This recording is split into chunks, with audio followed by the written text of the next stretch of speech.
செவித்திறன் பிரச்சனை உள்ளவர்களுக்காகவே ஸ்டார்கி நியூரோ ப்ராசஸருடன் கூடிய காது கேட்கும் கருவி உங்கள் ஆஸ்ட்ரா ஹியரிங் கேரில் மட்டுமே. இங்கு ஒவ்வொரு புடவையும் நம் ஸ்னேகா தேர்ந்தெடுத்தது உங்களுக்காக. ஸ்னேகாலயா சில்க்ஸ். நம்ம ஃபேமிலி பில்டர்ஸ் கூடுவாஞ்சேரியில குறைந்த விலையில ஸ்பேஷியஸான வீட்டு மனைகளை வழங்கிட்டு வராங்க. மிஸ் பண்ணிடாதீங்க. இப்போது புதிய அறிமுகம் ஆச்சி ஹோட்டல் சாம்பார் மற்றும் ஆச்சி இடிச்ச சாம்பார் 50 கிராம் ரூபாய் 20 மட்டுமே. இப்போ கூட இருக்காரு. ஸோ என்ன சொல்ல விரும்புறீங்களோ சொல்லலாம். சொல்லும் போதே கேட்டுலாம்ல. ஏன் நான் திட்டு வாங்கி கொடுக்க இந்த படுவாவி நம்பல. அவனை கேளு. இல்லை கொஞ்ச நாள் கழிச்சு சொன்னான், இது ஏன் இப்படி ஸ்ட்ராங்காக சொல்கிறேன்னா, கொஞ்ச நாள் சொன்னான், ஆனால் நீ சொல்லும் போதே நான் நம்பலைண்ணே, நான் அதை எது இருக்கலன்னு சொன்னேன். நிஜமாக எனக்கு ஒன்று பிடிக்கும் தெரியும்ல. ஆமாண்ணா, நிறைய டைம் சொல்லியிருக்கீங்கண்ணே. தேங்க்ஸ்ண்ணே. திரும்பி எப்படி நடந்துக்கிறேன்னு தெரியல.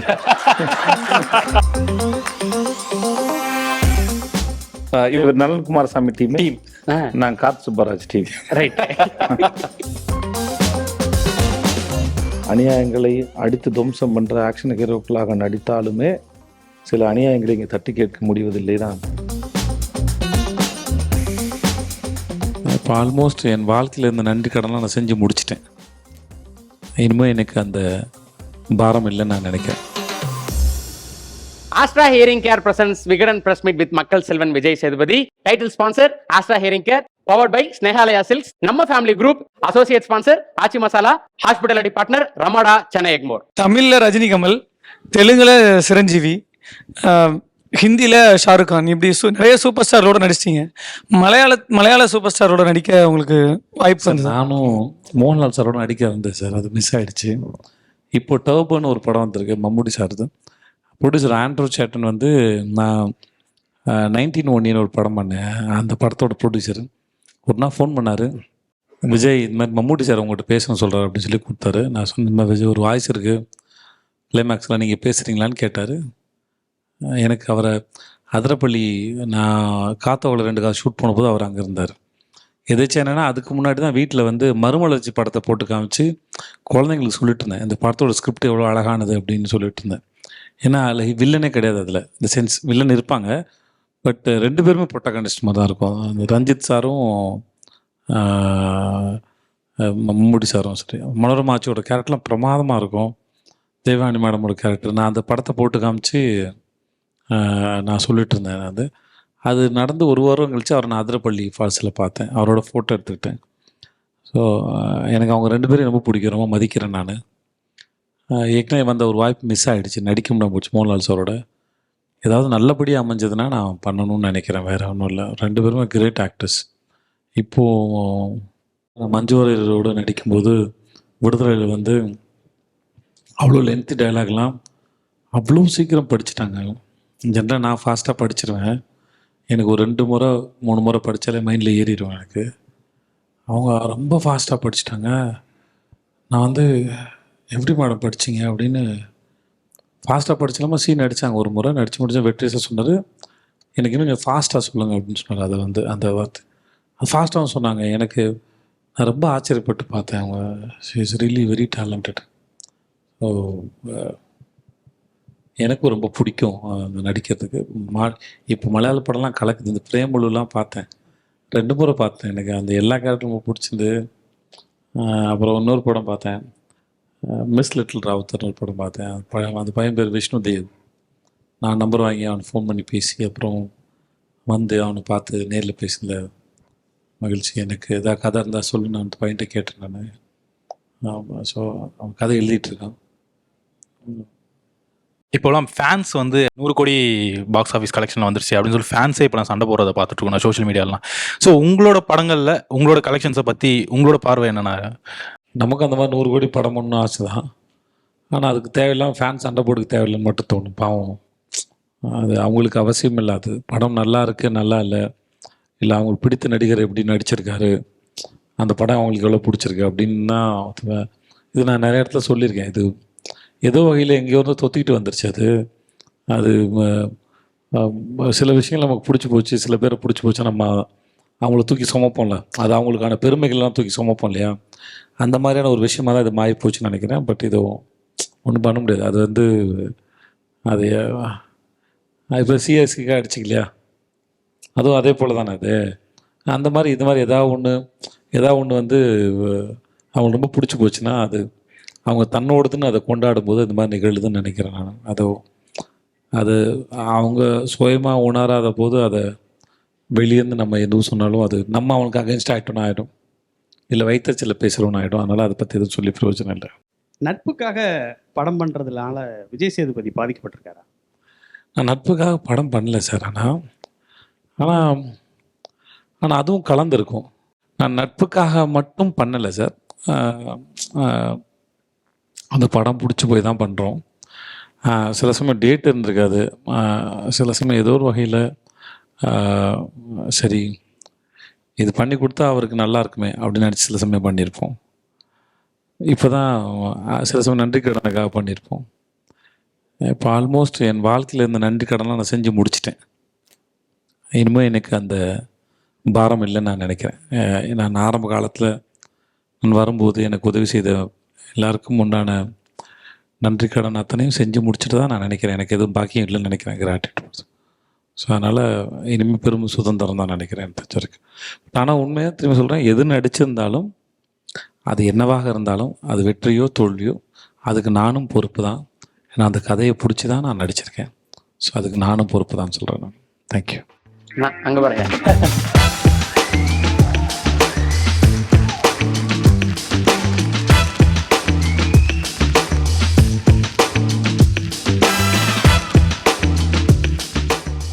ரமேஷ்ண்ணா, ரொம்ப நன்றி நீங்கள் வந்ததுக்கு.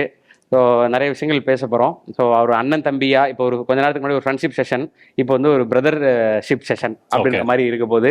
ஸோ சேதன்கிட்டருந்து நான் ஆரம்பிச்சிடுறேன். ஆனால் நீங்கள் இப்போ நம்ம சமீபமாக நம்ம இன்டர்வியூ இப்போ ட்ரெயின் பட ஷூட்டிங் ஸ்பாட்டுக்கு வந்து நம்ம எடுத்துகிட்டு நீங்கள் சொன்னீங்க ரமேஷ் வந்து ஹீரோ ஆகணும் அப்படின்னு சொல்லி நான் ஆசைப்பட்டேன் அப்படின்னு நீங்கள் சொல்லியிருந்தீங்க. இப்போ கூடயே இருக்காரு. ஸோ என்ன சொல்ல விரும்புகிறீங்களோ சொல்லலாம். சொல்லும் போதே கேட்டுக்கலாம்ல. ஏன் நான் திட்டு வாங்கி கொடுக்க இல்லை, நிஜமாவே நான் உங்களுக்கு இல்லை 2015 சொன்னேன். அதுக்கு முன்னாடியே சொன்னேன். அதுக்கு ஒரு ஷாட் வந்து காரணம் சூதுகம்ல பாபி அடிப்பேடா பலார்னு அந்த பாடி லாங்குவேஜ் பாருங்க, சூப்பராக இருக்கும். நான் வந்து அதை வச்சு சொன்னேன், ஞாபகம் இருக்கடா? ஆமாம். ரொம்ப நல்லாடா, இவனுடைய வால் ஒல்லியாக உயரமாக இருக்கான்ல, ஆனால் இவனோட பாடி லாங்குவேஜ் இவன் ஓடுறதான் ரொம்ப அழகாக இருக்கும். நான் சொன்னேன், நான் ஆயிடுறா அவன் மூலம் என்ன நம்பலை என்ன அவன், நீ ஆயிடுறா ரமேஷ், நல்லா இருக்குடா, ஆள் பார்க்குறது லட்சணமாக இருக்கிறான், நல்ல கலரு. நான் ஆரஞ்சு மிட்டாய்க்கே வந்து இவனை ஹீரோ ஆக்குனது ரொம்ப பெரிய சந்தோஷப்பட்டேன் நான். அந்த ஏன்னா அவன் இந்த மாதிரி ஒருத்தர் ஹீரோ ஆகும்போது சில சமயம் அந்த ஹீரோக்களுக்குன்னு ஒரு கதை பிறக்கும்ல, இன்னும் வேறு விதமான கதைகள் பிறந்திருக்கலாம், அப்ரோச்சஸ் மாறலாம். இப்போ என்ன மாதிரிலாம் ரொம்ப சாதாரணமான இது ஒரு ஸ்பெஷலான ஒரு ஃபேஸ் இல்லை. ஆனால் ரமேஷ் மாதிரி ஸ்பெஷல் ஃபீச்சர்ஸ். ரகுவரன் சார் ஒரு பக்கம் கலியுகன்னு ஒரு படம் நடித்தார், அவருக்கா அமலா மேடம் கூட நடிச்சிருப்பாங்கன்னு நினைக்கிறேன். அது நல்லாயிருக்கும், திடீர்னு அவர் ஹீரோ பார்க்கும்போது ரொம்ப நல்லாயிருக்கும். அது அந்த மாதிரி இந்த மாதிரி ஒல்லியாக இந்த மாதிரி உயரமாக இருக்கும்போது அதோட பாடி லாங்குவேஜோ பார்க்குறதுக்கு ஸ்க்ரீனில் வந்து இன்னும் வேறையா ஒன்று இருக்கும். இல்லாட்டி ஹீரோக்குன்னு ஒரு ஸ்டாண்டர்ட் இருந்துகிட்டே இருக்குல்ல, அந்த ஸ்டாண்டர்ட் கொஞ்சம் பிரேக் ஆகும்னா நான் நினச்சேன். நான் இந்த படுவாவி நம்பலை, அவனை கேளுங்க. இல்லை கொஞ்ச நாள் கழித்து சொன்னான், இது ஏன் இப்படி ஸ்ட்ராங்காக சொல்கிறேன்னா, கொஞ்ச நாள் சொன்னான், ஆனால் நீ சொல்லும் போதே நான் நம்பலைண்ணே, நான் அதை எது இருக்கலன்னு சொன்னேன். ஆனால் இப்போது குட் நைட்டில் நான் பார்த்து ரொம்ப சந்தோஷமானேன். அவனுக்கு அந்த கோட்லாம் போட்டுட்டு அந்த ஃபோட்டோ நான் பார்த்தபோது பெருமகிழ்ச்சியாக இருந்தேன். அந்த கோட்லாம் போட்டு ஒரு சூப்பர் அது அவனுக்கு எவ்வளோ பெரிய ஆனந்தத்தை கொடுத்துருக்கோன்னுருக்கு. ஆக்டராக ரொம்ப நல்ல actor, very sensible actor, very attractive actor. இது இவனுக்கு என்ன பிடிக்கும் இல்லை இங்கே வந்திருக்காங்கிறதா சொல்லவே இல்லை. நீங்கள்லாம் இல்லாத போது தொடங்குறதுக்கு முன்னாடியிலேருந்து ஷார்ட் ஃபிலிம்லேருந்தே சொல்லியிருக்கேன், நான் வந்து வெரி அட்ராக்டிவ் பர்சனாலிட்டி. குட் நைட்டில் வந்து இவன் அந்த கேரக்டர் ஹேண்டில் பண்ணதாக இருக்கட்டும், அது முடிச்சுட்டு இவனும் மணியும் ஆஃபீஸ்க்கு வந்தாங்க, ரொம்ப நேரம் பேசிட்டு இருந்தோம் நாங்கள். அதுக்கப்புறம் ரொம்ப நேரம் கழிச்சு நான் படம் பார்த்தேன். நான் அந்த சில பேர் பார்க்கும்போது ரொம்ப ஸ்வீட்டாக க்ளோஸ் டு ஹார்ட்டாக இருக்கும்ல. உங்களுக்கு நம்ம அந்த ஹவுசிங் போர்டு, அந்த வீடு, அந்த அந்த அந்த அந்த அந்த புழுக்கம் எதுவுமே பழக்கம் இல்லாட்டியும்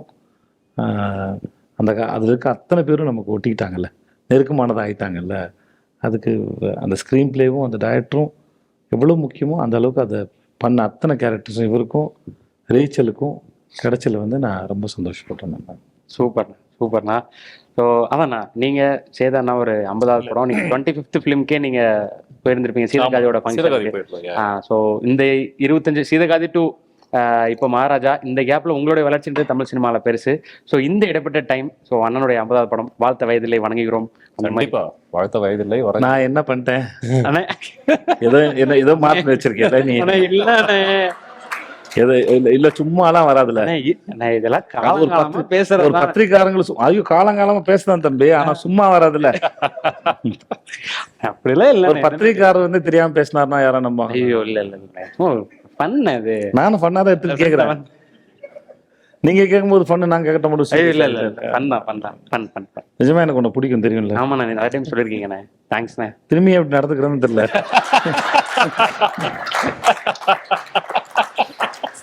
திருத்திக்கிறேன். நன்றிண்ணே. சொல்லுங்க மிஸ்டர். இல்ல அண்ணன் வந்து இப்ப சொல்லிட்டு இருந்தாருங்களா, ஆரம்பத்துல நீ இதை பண்ணுடான்னு சொல்லிட்டு இருந்தவர் வெறும் சொல்லோட மட்டும் நிக்கல. விஜய் சேதுபதி ப்ரொடக்ஷன்ல முதல்ல பண்ண படம் ஆரஞ்சு மிட்டாய், அதோட முதல் ஹீரோ நான் தான். ஸோ அந்த பெருமை எனக்கு எப்பவுமே இருக்கு. விஜய் சேதுபதி ப்ரொடக்ஷன் இன்னும் நிறைய படங்கள் பண்ணிட்டு போவோம், முதல் படம் பண்ணது நான். அண்ட் எப்பவுமே சொல்லுவாரு, நீ என்னை விட ஒரு மனுஷன் தன்னை நம்பணும், அப்பதான் வந்து அவன் சாப்பிட்றதாவது நல்ல சாப்பாடுன்னு அவனால உணர்ந்து சாப்பிட முடியும் இல்லையா. எனக்கு அந்த நம்பிக்கை கூட என் மேலே என்னைக்குமே இருந்ததில்லை. நம்ம ஏதோ ஓடுறோம், ஏதோ லைட்டாக வயலை போட்டுக்கிறோம், வயிற்றுல வச்சுட்டு இருக்கோம் அப்படின்னு இருக்கோம். இவர் வந்து நீ இதுதான் மெட்டீரியல், நீ இதை பண்ணுன்னு ரொம்ப வருஷமா சொல்லிட்டு இருந்தாரு. அதே மாதிரி சினிமாவை பொறுத்த வரைக்கும் ஒரு ப்ராஜெக்ட் முடிச்ச உடனே அடுத்த ப்ராஜெக்ட்ல டிராவல் ஆகிட்டு போயிடுவாங்க. இங்க ரொம்ப நட்பா இருக்கிறவங்க வந்து மேபி முன்னாடி இருந்தவங்களாக இருக்கலாம், இல்லை சில பேர் மட்டுமாக தான் இருக்கலாம். 2011 மீட் பண்ண அண்ணனை ஷார்ட் ஃபிலிம் டைம்ல 2013 வருஷம். அப்போ எப்படி பேசினாரோ, அப்போ எப்படி பார்த்துக்கிட்டாரோ, அப்போ எப்படி திட்டுவாரோ, அப்படி எப்படி புகழ்வாரோ, அப்படியே தான் இன்னைய வரைக்கும். அதில் வந்து இவருடைய உயரங்கள் அதிகமாக போயிருக்கு. அதனால ஒருத்தவங்க மேலே வரும்போது பக்கத்தில் இருக்கிறவங்க இன்னும் நிறைய பேர், எத்தனை பேர் கூட இருப்பாங்கன்னு தெரியல, இன்னும் எங்களை கூட வச்சு இன்னும் அதே அன்போட அதே ஒரு கண்டிப்போட எங்களை கைப்பிடிச்சு கூட்டிகிட்டு போயிட்டு இருக்காருன்னா, எனக்கு தெரிஞ்சு என் வாழ்க்கையிலே எனக்கு தெரிஞ்ச ஒரே ஒருத்தர் வந்து அண்ணன் சேதுபதி அண்ணன் மட்டும்தான். ஸோ அந்த பெருமை என்றைக்குமே எங்கள் அண்ணன் மேலே எங்களுக்கு இருக்கு. அண்ட் 50வது படம்ன்றது ஆச்சரியப்படுறதுக்கு ஒன்றுமே இல்லை. எனக்கு தெரிஞ்சு கொஞ்சம் கம்மி பண்ணிட்டாருன்னு நினைக்கிறேன். போன வேகத்துக்கு 25th சட்டுன்னு போயிட்டோம். ஸோ இது கொஞ்சம் ஸ்லோ டவுன் பண்ணிட்டு தான் வந்தார். சரி பொறுமையாக பண்ணுவோண்டான்ட்டு, இல்லைன்னா என்னத்துக்கு 100 கூட வந்திருக்க வாய்ப்பு இருக்கு. பட்டுன்னு அடிச்சு தூக்கிட்டு போயிட்டு இருந்திருந்தார் ஒரு டைம்ல. ஸோ இப்போ கொஞ்சம் ஸ்லோ டவுன் பண்ணாரு. இன்னும் அவர் சாதிக்க போற உயரங்கள் அது யாராலையுமே கெஸ் பண்ண முடியாது. ஏன்னா இவரை நம்ம ஒன்று சொல்லிட்டு அடுத்த செகண்ட் அது முடிச்சு விட்டுருவாரு. இப்போ ஹிந்தி அப்படின்னு போன உடனே டக்குன்னு பார்த்தா அங்கே ஒரு 3-4 படம் முடிஞ்சிருச்சு. தெலுங்குன்னு பார்த்தா அங்கே ஒரு 2 படம் முடிஞ்சிருச்சு. மலையாளம் பார்த்தா அங்கே ஒரு 3 படம் முடிஞ்சிருச்சு. சரி இவர் என்னதான் அடுத்தடுத்து பண்ண போறாருன்றத வந்து நம்ம ஒரு கியூரியாசிட்டியோட பார்த்துட்டு இருக்கோம். ஸோ அந்த உயரங்களை அவரால் தான் பிரேக் பண்ண முடியும். அதற்கு எங்களுடைய வாழ்த்துக்களும் எங்களுடைய சப்போர்ட்டும் எங்களுடைய லவ்வும் என்றென்றும். Thanks mister miss. Yes thank you. அண்ணா நீங்கள் இப்போ ஷார்ட் டைம் டைம்ல பார்க்கும்போதே அண்ணன் அப்படிதானா இல்லை? இல்லை அதுக்கப்புறம் சூதுகமுக்கு அப்புறம் தான் வந்து சூதுகவும் நடந்துட்டு இருந்த டைம்ல, ஷூட் போயிட்டு இருந்த டைம்ல கொஞ்ச நாள் ஸ்டார்டிங் கொஞ்ச நாளுக்கு வந்து வேற தூரம் தான். நாங்க வந்து இவர் நலன்குமார் சாமி டீம், நான் கார்த் சுப்பராஜ் டீம். ரைட். ஸோ அதனால அப்போ வந்து அண்ணன் எனக்கு சில கரெக்ஷன்ஸ்லாம் சொல்லுவாரு. என்ன புண்ண தோட்டா இலவசம், என்னடா அது தோட்டாவில்லை என்ன, அதுதான் நான் முதல்ல பார்த்து வியந்து இந்த காது ரொம்ப பிடிக்கும் எனக்கு. ஸோ ஒரு ரொம்ப நோ செகண்ட்ஸில் எனக்கு ரொம்ப அட்ராக்டிவாக இருந்தது. டைம் எடுக்கவே இல்லை. நான் அதனால தான் நான் சொல்லிட்டேன்னு இந்த மாதிரி பர்சனாலிட்டிஸ் வரும்போது இன்னும் கொஞ்சம். இப்போ நான் இங்கே ஏன் திரும்பி அதை சொல்கிறேன்னா, திரும்பி யாராவது ஒருத்தர் கை வச்சாலும் சீக்கிரமாக ரமேஷ் மூலம் பல அற்புதமான கதைகள் வரும். அதை கேரி பண்ணக்கூடிய ஆள் தான் சொல்லுவார்.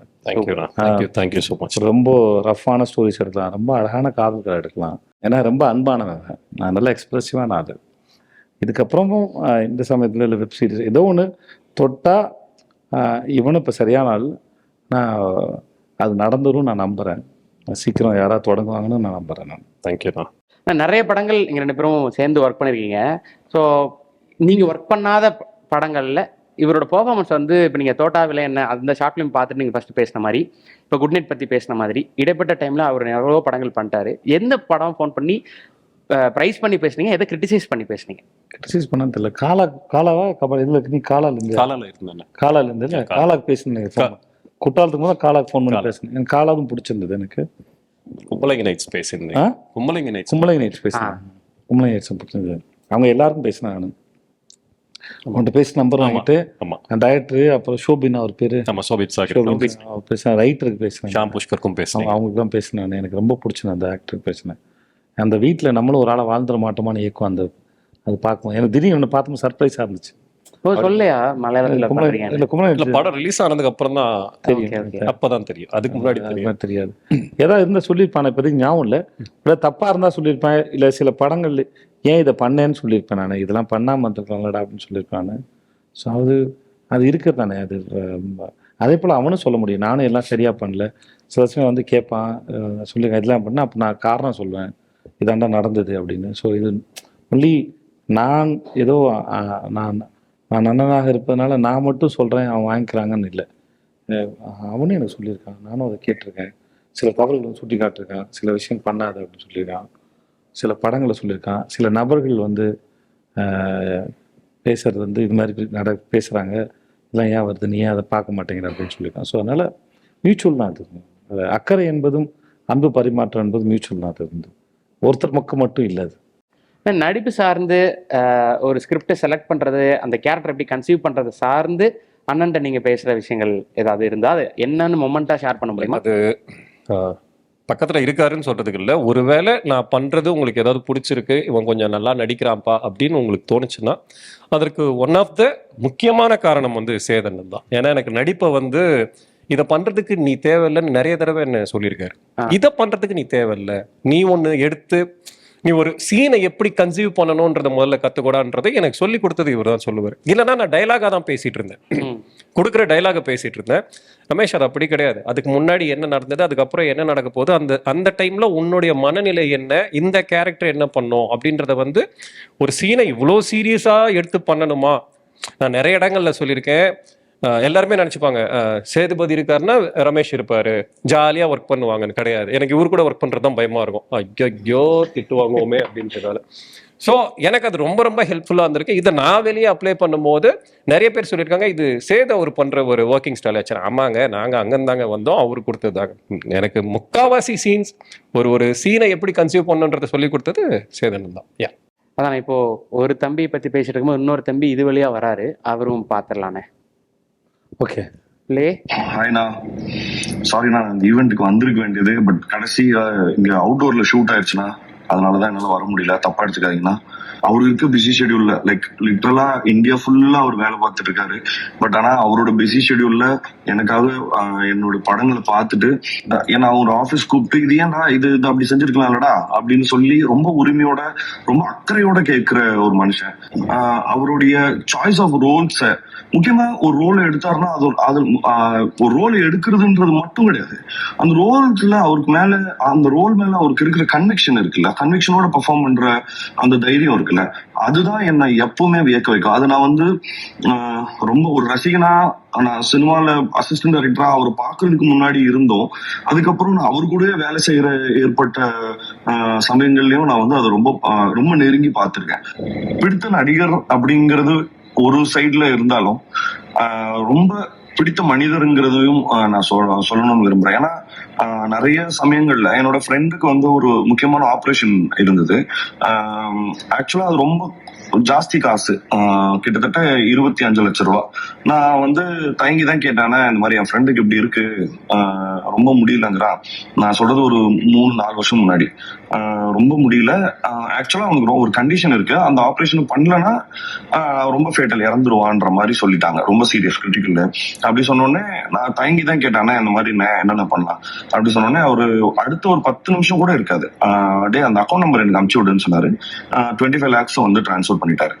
சோ அது வந்து வேற பெருசா இதெல்லாம் சொல்லிக்காதரா, வெளியாதரா சொல்லாதரா அப்படின்னு சொன்னாரு. சரி நான் சொல்லல. தேவையில்லைன்னு. ஸோ இந்த மாதிரி வந்து இது ஒண்ணுதான் சொல்றேன், இது மாதிரி எக்கச்சக்கமா சொல்றேன்.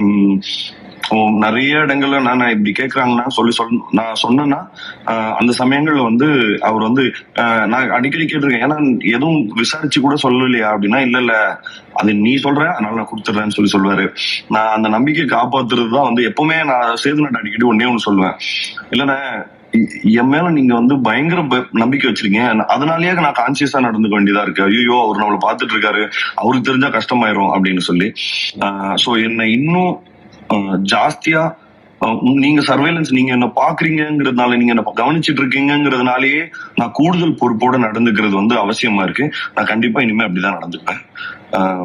தேங்க்யூண்ணா, thank you and wishing you a very glorious career ahead. இன்னும் நீங்க வந்து என்ன சொல்றது, பல படங்கள் பல வியக்கிற ரோல்ஸ் பண்ணி அது அதுக்கப்புறம் இருக்கிற செட் ஆஃப் ஆக்டர்ஸ் எல்லாருக்குமே நீங்க வந்து முக்கியமா உங்களோட தைரியத்தினால இப்படி என்னப்பா இவரு ஒரு ஹீரோ போய் இந்த வேஷம் எல்லாம் பண்ணலாமா, இந்த ரோல் எல்லாம் பண்ணலாமா அப்படின்னு இருக்கும்போது அதை பத்தி எல்லாம் கவலையே படாம பண்ணலாங்கிற தைரியத்தோட நீங்க பண்ணதை வந்து எங்களுக்கும் எங்களை மாதிரி நிறைய வளர்ந்துட்டு வர ஆக்டர்ஸ் எல்லாருக்குமே அது பெரிய நம்பிக்கையை கொடுக்கும், பெரிய தைரியத்தை கொடுக்கும்.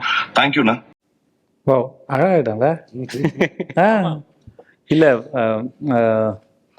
அந்த அழகை எப்படி மீன் பண்ணுறேன்னா, ரொம்ப நாள் கஷ்டப்பட்டு சுற்றிட்டு இருந்தான், இப்போது தொடர்ந்து ஹீரோ நடித்து வெற்றியை சந்தித்து நம்பிக்கை வந்திருக்குன்னு நினைக்கிறேன் வாழ்க்கை மேலே. அந்த உள்ளுக்குள்ளேருந்து ஒரு அழகு மெல்லுது, நல்லா இருக்கும் ஆள் பார்க்குறதுக்கு. நான் அவன் எதையோ தேடி அலைஞ்சிட்டு போகிற இந்த முகமும் இப்போ பார்க்குற முகமும் ரொம்ப வசீகரமாக இருக்குது. இப்போ ரொம்ப அழகாக இருக்கான், நல்லா இருக்கான். என்னடா குட் நைட்டோட இப்போ ரொம்ப நல்லா இருக்கான், அவன் ரொம்ப நல்லா இருக்கான். தேங்க்ஸ். ஓ எஸ், மகிழ்ச்சி எனக்கு. நான் அவன் ரொம்ப அழகாக இருக்கேன்னு அவன் சந்தோஷமாக இருக்கிறாங்கிறது அவன் மூஞ்சில் தெரிஞ்சது, அதை பார்த்துட்டே இருந்தேன். அதனால் அந்த வெரி ஹாப்பி. நான் ரமேஷ் அண்ணன் சொன்ன மாதிரி மணியனும் சொல்கிறேன். ஸோ சேதனை நம்மளை பார்க்குறாரு அப்படின்றனால நம்ம கூடுதல் பொறுப்புணர்வாக இருக்க வேண்டியது இருக்குது, அப்படி தான் இருப்பேன் அப்படின்னு வர சொல்கிறாங்க. அது ஒன்று வந்து இந்த வேலையை பொறுப்பாக செய்யக்கூடியவங்க யாராக இருந்தாலும் அவங்க மூலமாக பலனடைய போகிறது பெரும்பாலானோர் நிறைய பேர். ஒரு படங்கிறது இப்போ இந்த மகாராஜான்னு ஒரு படம்னா அது அந்த படத்தில் பலன் எனக்கு மட்டுமா? இல்லை அதில் அவ்வளோ பேர் இருக்கிறாங்கல்ல. அதனால் இந்த மாதிரி சரியாக செய்கிறவங்க எந்த வீட்டு பிள்ளையாக இருந்தால் என்ன, மனிதர்களாகவும் சிறந்தவர்களாக இருக்கும்போது அவனாக இருந்தால் ஒரு நல்ல தானே.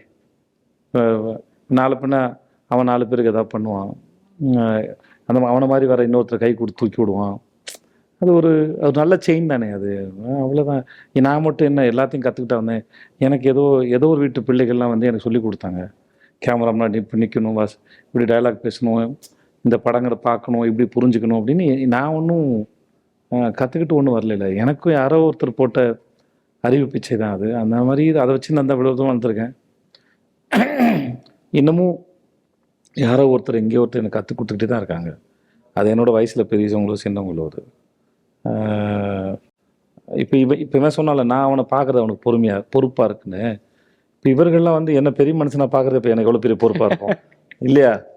ஏதோ நான் ஆமாம் என்ன ஒரு உயரத்தில் வச்சு பார்க்க எனக்கு அது எவ்வளோ பெரிய பொறுப்பாக இருக்கு. ஐயோ ஜாகிரதையாக இருக்கணும் போல இருக்கே அப்படின்னு ஒன்று ஆகிடுதில்ல அது. ஆனால் அது நம்மளை நம்புறதே பெரிய பொறுப்பு தான். அது அதோட பெரிய பொறுப்பு. நம்ம இன்னொருத்தர் கவனிக்கிறவங்களோட நம்புறது ஒரு பெரிய பொறுப்பு தான் அது. நான் ஏதோ சும்மா போயிட்டு இருந்தேன், இந்த 50வது படம் பெரிய இந்த மாதிரி பேசி திடீர்னு பூருக்குள்ள பெரிய மனுஷன் ஆக்கிரும் போல இருக்குன்னு பயமாக இருக்கு. ரொம்ப நன்றிடா மணி, தேங்க்ஸ் ஸோ மச் மணி. ஸோ இவங்க 2 பேரும் படம் முடிச்சுட்டு உங்களை வந்து பார்த்தாங்களே, ஸோ அப்போ என்ன பேசுனீங்கன்னு தெரிஞ்சுக்கணும். நீங்கள் சொல்கிறீங்களா? குட் முடிச்சுட்டு சேதனனை போய் பார்க்கல. இல்லை, எனக்கும் சரி மணிக்கும் சரி ரொம்ப நாளாக வந்து சேதனனுக்கு நாங்கள் ரொம்ப நாளாக சினிமாவில் இந்த ரோல்லாம் பண்ணிகிட்ருக்கோம். ஆனால் இந்த மாதிரி நாங்கள் ஒன்று பண்ணியிருக்கோம் பாருங்களேன் அப்படின்னு போய் காட்டணும். இங்கே பாருங்கள் உங்கள் பசங்க நாங்கள் ஒன்று பண்ணியிருக்கிறோம் அப்படின்னு பெருமையாக போய் காட்டணுன்னு ரொம்ப நாள் ஒரு ஆசை ஒன்று எனக்கும் சரி அவனுக்கும் சரி. ஆமாம் ஏதாவது ஒன்று பண்ணிட்டு போகணுண்டா. படம் எங்களது முடியும் போது ரிசல்ட் கொஞ்சம் பார்த்துட்டோம். நைட்டுக்கே கூப்பிட்டாட்னே ஃப்ரீயாக இருந்தீங்கன்னா சரி வாங்கடா அப்படின்னு போயிட்டு முதல்ல அதான் எப்பவும் போல் அண்ணனோட அந்த அவருடைய இது இருக்கு இல்லைங்களா, சிக்னேச்சர் ஹகி கிசி எல்லாமே நடந்து அப்புறம் உட்காந்து பேசிகிட்டு இருந்தோம். ஸோ என்னென்னலாம் ஷூட்டில் நடந்தது, எதெல்லாம் இன்னும் நல்லா பண்ணியிருக்கலாம் அப்படின்றத பற்றிலாம் கொஞ்சம் பேசி ப்ளஸ் டிப்ஸ் கொடுத்துட்டு இருந்தார். இது இப்போ மணி நீ உன்னை வந்து நீ கரெக்ட் பண்ணிக்கணும், எந்தெந்த இடத்துல நீ உன்னை வந்து நெக்ஸ்ட் பொசிஷன் பண்ணணும், அண்ட் ரமேஷ் நீ உன்னை எங்கெங்கெல்லாம் பொசிஷன் பண்ணணுன்றத வந்து அது ஒன்று பேசிகிட்டு இருந்தார். இப்போ ரீசெண்டாக கூட இப்போ அண்ணனை நான் ஒரு இது போய் பார்த்துட்டு வந்தேன். எனக்கு விகடன் விருது வந்த உடனே நான் போயிட்டு வந்தான் ஆஃபீஸ்க்கு வந்து எனக்கு ரொம்ப சந்தோஷம். அவனுக்கு அது போயிட்டு எனக்கு அன்னைக்கு ஊரில் இல்லை, அடுத்த நாள் ஊரில் இல்லை, ஊருக்கு வெளியூர் போயிருந்தாங்க. ஐ திங்க் மகாராஜாவோட ப்ரொமோஷன் தான் நினைக்கிறேன். போயிட்டு வந்த அன்னைக்கு இருக்கிறாங்களான்னு கேட்டுட்டு ஒரு சந்துருவட்டை கேட்டு ஓடிட்டேன். இந்தாங்க நான் வாங்கின ஃபர்ஸ்ட் அவார்ட், முதல்ல நீங்கள் தொட்டு கொடுக்குன்னா அவங்க அதையும் வாங்கிட்டு அழகாக வச்சு அதுக்கு ஒரு கிஸ் பண்ணிட்டு நடா வச்சுட்டு போடா அப்படின்னு சொல்லி கொடுக்குறது. அதில் எனக்கு ரொம்ப ஜாக்கி சான் சார் வந்து ஆஸ்கார் வாங்கும்போது சில்வஸ்டர் ஸ்டாலின் சூப்பர் உங்கள் வீட்டு ஆஸ்கார் நான் தொட்ட ஃபிங்கர் பிரிண்ட் இருக்குல்ல அப்படின்னு அந்த வாங்கும்போது சொன்னார். அந்த வீடியோ பார்த்தீங்கன்னா தெரியும். நான் அந்த மாதிரி சொல்லி இதில் என்னுடைய முத்தரேகை இருக்கட்டும் அப்படின்னு சொல்லிட்டு அது ஒரு பேரானதம். இது வாங்கினோடனே இப்போ இந்த ஸ்கூலில் குழந்தைங்கலாம் வந்து ஸ்டார் வாங்கினோடனே 10க்கு 10 வாங்கினே வரும்ல, அந்த மாதிரி வந்தா நான் கதை கேட்டுருந்தேன். பிரபாகரன் சார் இருக்குல்ல சுந்தரபாண்டிட்ட ஒரு கதை சொல்லியிருந்தேன், கதை கேட்டுருந்தேன். எனக்கு இதுக்கு தான் வந்திருக்கான்னு தெரியும். சென்னையில் வந்தால் ரமேஷ் வந்திருக்கான் இருங்க கதை கேட்டு வந்துருன்னு நான் சொல்லுவேன். எனக்கு வந்திருக்கான்றதுன்னா கண்டிப்பாக விருதோடு தான் வந்திருப்பான்னு நான் நம்பினேன். அதே போல் வந்தோடனே பார்த்து பேசி முடிச்சுட்டு இது ரிப்பாட்டிட்டு, ஏன்னா எங்களுக்கு அதுக்கப்புறம் ஒரு 2 மணி நேரம் ஓடும். அப்புறம் இன்னொன்று சொன்னான் இல்லையா எப்படி பொசிஷன் பண்ணிக்கொண்டு நான் வரும்போது நமக்கு இங்கே வாய்ப்பு படங்களை தாண்டி இங்கே இருக்க மனிதர்கள் மத்தியில் சர்வே ஆகிறது ரொம்ப முக்கியம். அது அவ்வளோ லேஸ்பட்ட வேலை இல்லை, அது எல்லாரும் ஃபேஸ் பண்ணுது. எம்ஜிஆர் சார்லேருந்து ரஜினி சார்லேருந்து விஜய் சார்லேருந்து எல்லாரும் ஃபேஸ் பண்ண, அஜித் சார்லேருந்து எல்லாரும் ஃபேஸ் பண்ணோம். நாங்கள் வரைக்கும் அதை ஃபேஸ் பண்ணுறோம். அது இப்போ ஆமாம் சார், அநியாயங்களை அடித்து துவம்சம் பண்ணுற ஆக்ஷன் ஹீரோக்களாக நடித்தாலுமே சில அநியாயங்களை இங்கே தட்டி கேட்க முடிவதில்லை தான். அது கண்மா நடக்கும், அது கடந்து போக வேண்டிய கட்டாயம்லாம் இருக்கும். ஸோ கோவப்பட்டாங்கன்னா வேலைக்கு ஆகாது. அதனால் சில அனுபவங்களை சொல்லி இதெல்லாம் இருக்கும் இப்படிலாம் இருக்கும் ஜாகிரதை அப்படின்னு சொல்லுவோம். ஏன்னா எதை தேர்ந்தெடுக்கணும் எப்படி பண்ணணுங்கலாம் சொல்லி தரணும். ஏன்னா அதான் சிறுக்கு போய் தான் எல்லாம் வந்திருக்காங்க, அதை பற்றி சொல்கிறதுக்கு ஒன்றும் இல்லை. பட் சில சமயங்களையும் சில இடங்களையும் நம்ம கடந்து போய் எப்படியா இங்கே சர்வே ஆயிடணும், நின்றுடணும், மக்களுக்கு பிடிக்கிற ஒரு நடிகராக மாறி உட்காந்துடணும், வியாபாரம் உள்ள ஒரு நடிகராக மாறி உட்காந்துடணுங்கிறது தான் அக்கறை. வேற அதை பற்றி தான் பேசியிருக்கோம். ஓகே சூப்பர்ண்ணா. ஸோ தேங்க்யூ ஸோ மச்ண்ணா, உங்களுடைய வருகைக்கு நன்றி. ஸோ நிறைய விஷயங்கள் வந்து நீங்கள் சேதனை பற்றியும் சேதனை உங்களை பற்றி கேட்டு எங்களுக்கு தெரியாத சில விஷயங்கள் வந்து இப்போ கேட்டு தெரிஞ்சுக்க ரொம்ப ரொம்ப சந்தோஷமாக இருக்கும் உங்களை 2 பேரும் பார்க்க. ஸோ மறுபடியும் நீங்கள் 2 பேரும் சேர்ந்து எல்லாரும் ஏற்கனவே நம்ம பல படங்களை பார்த்த மாதிரி நீங்கள் 2 பேரும் சேர்ந்து மறுபடியும் ஒரு ஸ்க்ரீன் ஷேர் பண்ணோம், நாங்கள் பார்த்து என்ஜாய் பண்ணோம் அப்படின்னு காத்திருக்கோண்ணே. இந்த வாய்ப்பினை கொடுத்த விகடனுக்கும் எங்கள் அண்ணனுக்கும் மிக்க நன்றி. Thank you so much. யோகி பாபுட்ட நிறைய நல்ல கதைகள் இருக்குது. நான் யோகி பாபு சொல்லிட்டு இருக்கேன், தலைவா சீக்கிரம் டயட் பண்ணிடுங்க தலைவா அப்படி சொல்லிட்டு இருக்கேன். அவர் உசாரா அந்த பாலை என் மேலே போட்டு போகிறாப்புல. நானும் கொஞ்சம் அரசியலை புரிஞ்சுக்க ட்ரை பண்ணுறேன் சார். எனக்கு இன்னும் அது பிடிப்பட மாட்டேங்குது, அது ஏன் தெரியல. பட் புரிஞ்சுக்க ட்ரை பண்ணுறேன் நான்.